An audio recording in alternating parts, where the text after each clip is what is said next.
इस दुनिया में ऐसी बहुत सारी जगहें हैं जो डरावनी हैं, लेकिन कुछ जगहें ऐसी हैं जिसका जिक्र सुनते ही लोग अपनी सांसों को रोक लेते हैं। और इस जगह का जिक्र सुनते ही उनके मन से बस एक ही बात निकलती है, इस जगह पर कोई दुश्मन भी ना जाए। गाइस, इस शो में हमने ऐसी बहुत सारी कहानियां सुनी हैं जिसमें दिन में वो जगह एकदम नॉर्मल होती है, ब्यूटीफुल होती है, लेकिन रात होते ही उसका असली चेहरा समझ में आता है। वहाँ हवा भारी होने लगती है और वहाँ दबी हुई चीखों की आवाज रात में जाग जाती है। और आज की ये असली डरावनी कहानी भी ऐसी ही कुछ है। आज की कहानी है चेन्नई की। चेन्नई जो कि शोर शराबों का शहर है, वहाँ इतने सारे लोग रहते हैं, लेकिन उस शोर शराबे में भी जैसे ही शाम होती है वहाँ एक ब्रिज है जिस पर सबसे ज्यादा सन्नाटा इंक्रीज हो जाता है। और चेन्नई के इस डरावने ब्रिज का नाम है ब्रोकन ब्रिज। ऐसा माना जाता है कि जब इस ब्रिज को बनाया गया था तब ये सिंगल लाइन ब्रिज हुआ करता था और ये ब्रिज अद्यार नाम की नदी पर बना हुआ था। लेकिन आज अगर उसकी रियल फोटो आप देखोगे तो देखोगे कि वो टूट चुका है।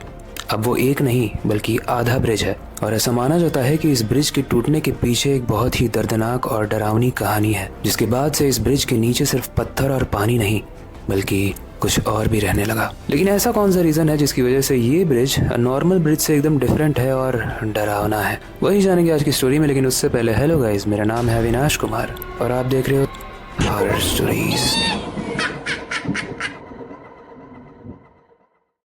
आज की डरावनी कहानी में दो कैरेक्टर्स हैं, प्रिया और कार्तिक।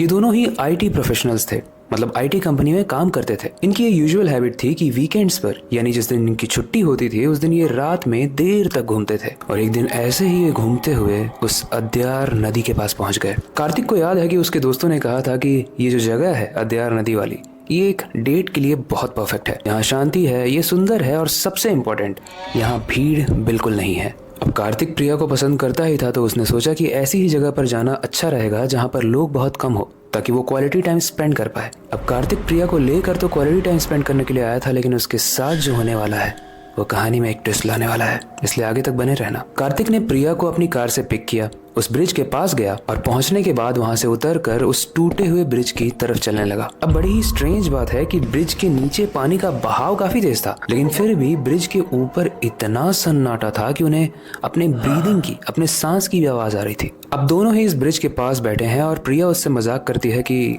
सुना है यहाँ पर कोई और भी रहता है जो दिखता नहीं है। ऐसे में कार्तिक हंस के बोलता है कि क्या यार, तुम हर जगह पर यही हॉरर शो ले आती हो। वेल, एक तरफ तो ये लोग जोक कर रहे थे, लेकिन दूसरी तरफ से उन्हें एक आवाज सुनाई देती है और वो आवाज आ रही थी उस नदी के अंदर से।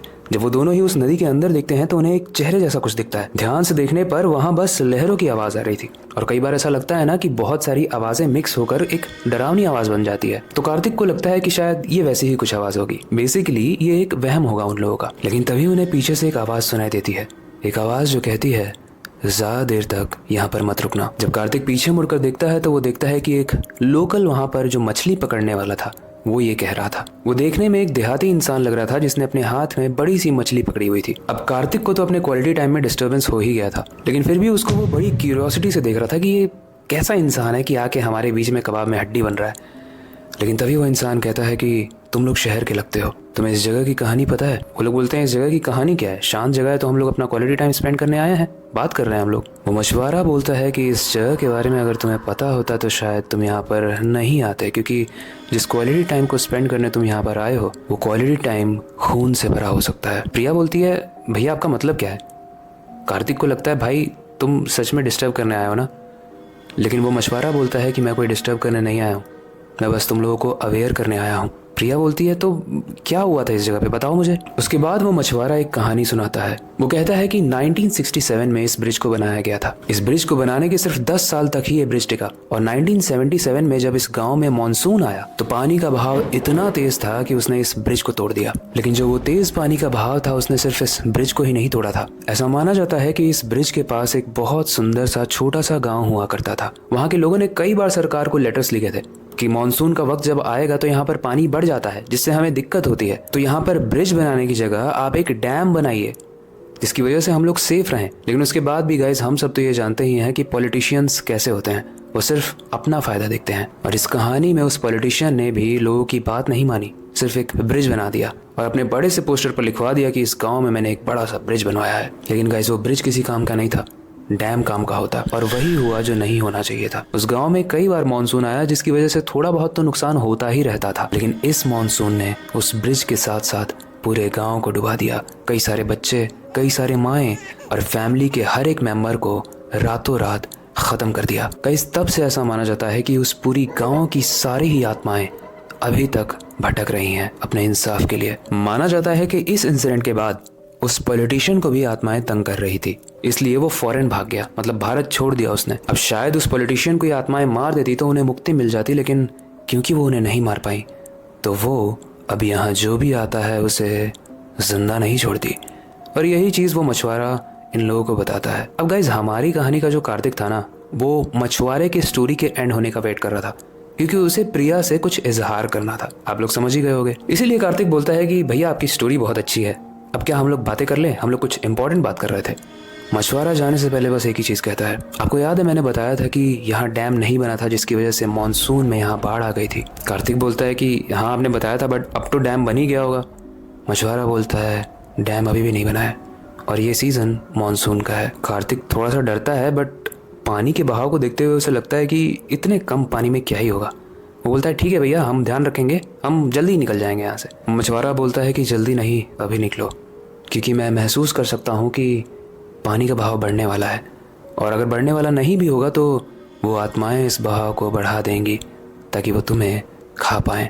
प्रिया बोलती है भैया अब आपका ज़्यादा हो रहा है, आप कुछ भी बोले जा रहे हो। मछुआरे को किसी तरीके से वो लोग भगा देते हैं और अब दोनों ही उस ब्रिज के एकदम एंड वाले पोर्शन पर चले जाते हैं। पैर लटकाते हैं, नीचे पानी है और उनके लिए वो बहुत सुंदर सा व्यू है। जो पानी की आवाज़ नीचे आती है वो वैसे वाकई में सुंदर होती है। मैं भी ऐसे ब्रिजेस पे बैठा हूँ, मतलब टूटे हुए ब्रिजेस पे नहीं, लेकिन ऋषिकेश में भी एक लक्ष्मण झूला है, राम झूला है, वहाँ पर वही पानी की आवाज़ आती है। लेकिन इन लोगों को नहीं पता था कि अब क्या होने वाला है, क्योंकि रात अब और गहरी हो रही थी। कार्तिक कुछ रोमांटिक बात कर रहा था, तभी उसके पैर पर पानी के छींटे आते हैं। जब वो नीचे देखता है तो वो देखता है कि पानी का बहाव तेज़ हो चुका है और पानी का लेवल भी काफ़ी ऊपर आ चुका है, इतना ऊपर कि थोड़ा सा नीचे अगर पैर किया जाए तो उसका पाँव डूब जाए। ये देखने के बाद कार्तिक बहुत शॉक हो गया। उसने बोला प्रिया ये बहाव इतना तेज़ कैसे हो गया, कहीं मछुआरे ने जो कहा था वो सब सच तो नहीं है। गाइस, हमारी कहानी की जो प्रिया है वो इन सब चीज़ों पर बिलीव ही नहीं करती थी, लेकिन फिर भी प्रिया को जो दिख रहा था उसे देखकर उसे बहुत डर लग रहा था। इसीलिए प्रिया बोलती है कि एक काम करते हैं, हम लोग सेफर साइड के लिए इस ब्रिज से थोड़ा सा पीछे चले जाते हैं। और ये बोलने के बाद प्रिया उठ ही रही थी, तब तक प्रिया का कोई पैर पकड़ लेता है पानी से निकल के। प्रिया कस के चिल्लाती है और कार्तिक उसे खींचने की कोशिश करता है, लेकिन प्रिया पानी में गिर जाती है। अब दिक्कत यह है कि कार्तिक को तैरना नहीं आता है, इसलिए वो कस कस के प्रिया प्रिया चिल्ला रहा है। वो हेल्प मांगने की कोशिश कर रहा है कि आसपास कोई हो तो उसकी हेल्प करे, लेकिन आसपास गाइस कोई भी नहीं था। वो प्रिया को पानी में डूबते हुए देख रहा था, लेकिन वो कूद नहीं पा रहा था क्योंकि उसे स्विमिंग आती ही नहीं थी। प्रिया पानी के अंदर मानो गायब हो गई। कार्तिक बहुत रोया, बहुत चिल्लाया, उसने बहुत हेल्प मांगी, लेकिन कोई भी नहीं था जो हेल्प करने के लिए यहाँ पे था। तब उसे समझ में आया कि उस मछुआरे ने जो कहा था वो एकदम सही कहा था। लेकिन गाइस, वो कहते हैं ना, अब पछताए क्या होते जब चिड़िया चुग गई खेत। यानी जब उसे समझना चाहिए था तब तो उसने समझा नहीं। अब वो जो कर सकता था वो था अपनी जान बचाना। इसलिए वो भागकर अपनी कार में बैठता है और कार को तेज से चलाने लगता है। वो वहाँ से पूरे तरीके से जाने की कोशिश करता है, लेकिन ज़मीन भी टूटने लगती है क्योंकि पानी का बहाव ही इतना तेज था। लेकिन फिर भी किसी तरीके से वो अपने घर पहुँच जाता है। और अगला दिन जब ऑफिस का होता है तो कार्तिक बहुत शांत होता है ऑफिस में। उसके दोस्त जब उससे पूछते हैं कि भाई क्या हुआ, और वो तेरी दोस्त प्रिया, उसको जो सेट करने ले गया था ना कल, वो कहाँ है। कार्तिक ऐसे में बहुत रोते हुए अपनी कहानी अपने बेस्ट फ्रेंड को बताता है, और उसका बेस्ट फ्रेंड बोलता है कि भाई तुझे जब हिंट मिल ही गया था तो तुझे वहाँ से निकल जाना चाहिए था। इसके बाद गाइस, तब से आज तक कार्तिक उस इंसिडेंट की वजह से अपने आप को दोषी मानता है। वो गिल्टी फील करता है, वो सैड रहता है, लेकिन जैसा मैंने बताया, जिसे हम खो चुके हैं वो वापस तो नहीं आएगा। कार्तिक उस दिन के बाद कई बार उस ब्रिज पर गया इस तलाश में कि शायद प्रिया कहीं उसे मिल जाए, लेकिन प्रिया उसे कभी नहीं मिली। इसीलिए उसने अपने पूरे ऑफिस में ये ऐलान कर दिया कि कोई भी उस ब्रिज पर मत जाए, क्योंकि वहां जाओगे तो तुम किसी और काम के लिए, लेकिन होगा कुछ और जो भी वहां पर जाता है वो वापस नहीं आता है। गाइस, ये कहानी तो यहीं तक थी, लेकिन इस कहानी से हमें एक सीख भी मिलती है। एक सीख कि अगर कोई भी जगह किसी बुरी चीज के लिए बदनाम हो तो उस जगह पर जाकर हमें हीरो भी नहीं बनना चाहिए, और ऐसी जगह पर जाकर हमें कोई रोमांटिक डेट करने की तो बिल्कुल भी ज़रूरत नहीं है जिस तरीके से कार्तिक और प्रिया ने किया। हालांकि प्रिया की तो गलती भी नहीं थी, गलती तो पूरी कार्तिक की ही थी। गाइस, हमारे देश में जो डेमोक्रेसी है उसका मतलब है वोट देकर पॉलिटिशियन को पावर दिलाना। यानी एक नॉर्मल से इंसान को यहाँ से उठाकर आप यहाँ बैठाते हो, उससे बहुत सारी चीज़ें एक्सपेक्ट करते हो, लेकिन जब कुछ भी सॉल्व नहीं होता है तो आप खुद पर रिग्रेट करते हो कि मैंने इसे वोट क्यों किया, और ऐसे पॉलिटिशियंस नहीं ही होने चाहिए। वेल, आपका क्या कहना है इस बारे में हमें कमेंट सेक्शन में जरूर बताना। आई होप आपको ये कहानी डरावनी और इंटरेस्टिंग भी लगी होगी। ऐसी और सच्ची डरावनी कहानियां समय के साथ आने वाली हैं, इसलिए मेक श्योर करना कि आप एक भी वीडियो स्किप ना करो। बाकी हमेशा की तरह वक्त आ चुका है इस स्टोरी को एंड करने का और नई सुपर इंटरेस्टिंग लेकिन डरावनी स्टोरी पर काम शुरू करने का। लेकिन जाने से पहले मैं हमेशा की तरह एक ही चीज कहना चाहूंगा, अपनी क्यूरियोसिटी को डाई मत होने देना। नई चीजें सीखते रहना, अपने बेड के नीचे और खिड़की के बाहर जरूर देख लेना। कुछ लोग खड़े तो नहीं है आपका वेट करते हुए। मिलते हैं अगली वीडियो में।